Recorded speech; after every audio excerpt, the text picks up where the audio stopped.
नमस्कार। रेडियो माल्यवंत गोष्ठी बेतार केन्द्र को आपण मान स्वागत। आपण माने सुनी पारुचंती एफएम 89.6 मेगाहर्ट्ज जगे आमर रेडियो रे ब्रॉडकास्ट हला परे पुनर्प्रसारण हेबो आमर YouTube channel radio Malyavant FM 89.6 जगे। नमस्कार, मु सुदेशना रेडियो माल्यवंत गोष्ठी बेतार केन्द्र को स्वागत।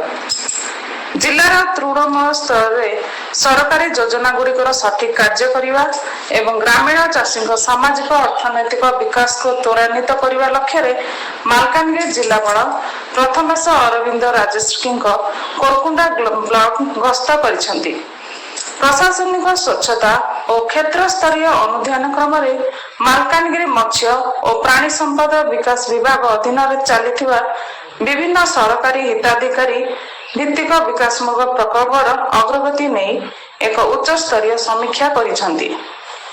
ग्रामांचल में आत्मनियुक्ति सृष्टि और दुग्ध मांस एवं अंडा उत्पादन क्षेत्र में जिला को स्वावलंबी करने प्रशासनिक मुख्य प्राथमिकता बोली एही गस्त समय प्रकाश पाई।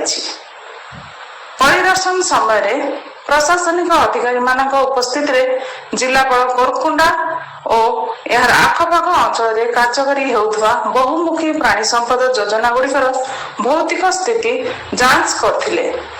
से कोरकुंडा रे चली मुख्यमंत्री कृषि उद्योग योजना अधीन गोटेरे अर्थात छेली पालन यूनिट परिदर्शन करी छेली स्वास्थ्य रक्षा टीकाकरण और यार वाणिज्यिक परिचालना नहीं वैषयिक अधिकारी आलोचना करथिले।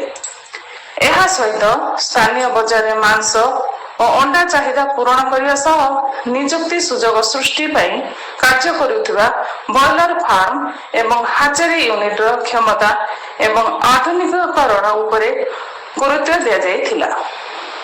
गो पालन को अधिक लाभजनक करने गो खाद्य और सबुज घासर उपलब्धता सबुठारु गुरुत्वपूर्ण होइथिबारु प्रशासन पक्षरु प्रोत्साहित करा जाउथवा फॉडर एंटरप्रेन्योर बा गो खाद्य उद्योगी प्रकल्पर भित्तिभूमि मध्य से अनुध्यान करथिले। एही गस्त क्रम रे जिलापाल एमवी 109 ग्राम को जाई सेठारे थिबा बृहत एमकेयूआई गो पालन यूनिट बोली देखिथिले एवं दुग्ध उत्पादन वृद्धि सह एहार सठिक संग्रह और बजार संयोगीकरण उपरे विशेष गुरुत्वारोप करथिले। सरकार स्वच्छ शासन और लोकाभिमुखी नीति को पालन करी जिलापाल सेठारे उपस्थित समस्त हिताधिकारी महिला स्वयं सहायक गोष्ठी एवं प्रगतिशील चाषी मानक मध्य सह सीधा सड़क आलोचना करथिले। हिताधिकारी माने सरकारी सहायता पाइबार कौन असुविधा सम्मुखीन होउछन्ति कि नहीं से नहीं जिलापाल व्यक्तिगत भाव पचारि बुझिथिले। एथिने प्रकल्प गुड़िकर सफल रूपायन माध्यम किभली अंचल अन्य युवक माने अनुप्राणित करिपारिबे सेथिपई से चाषी मानकु उत्साहित करथिले। समीक्षा शेष में जिलापाल उपस्थिति थिबा मत्स्य और प्राणी संपद विभाग अधिकारी मानकु कड़ा प्रशासनिक निर्देश देइछन्ति। से कहिछन्ति जे समस्त चालू रहुଥିବା प्रकल्पर निर्माण कार्य निर्धारित समय शेष करबाको हेबो एवं प्राणी चिकित्सक तथा विभागीय क्षेत्र कर्मचारी माने नियमित भावे हिताधिकारी फार्म परिदर्शन करी चिकित्सा सेवा जोगाई देबे।